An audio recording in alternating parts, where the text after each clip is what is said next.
Исар си остана на зборот. Првите кубици огревно дрво стигнаа тамо каде што треба. Возиме за пензионерите сега моментално дрва.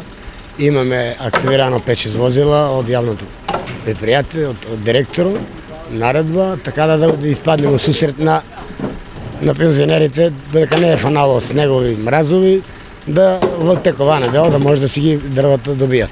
Ова значи и почеток на крајот на маките на околу 200 пензионерски семејства во Штип, кои неколку месеци чекаа Македонски шуми да им ги достави платените дрва. Па тешко е без дрва, нема дрва.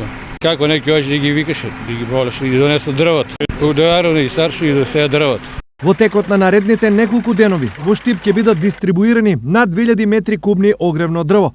Да го надминеме овој проблем, во Штип ќе се слеваат дрва од сите градови во Република Македонија. Можам да ги споменам Берово, Пехчево, Виница, Демирхисар, Велес.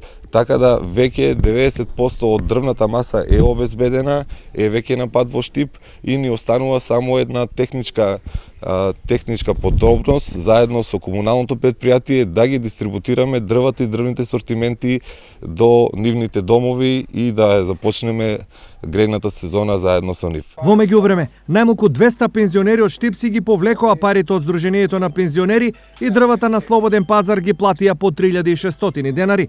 Проблемот со огревно дрво беше присутен на територијата на целата држава, но тој најмногу се одрази врз стандардот и нервите на околу 400 пензионерски семејства од Штип.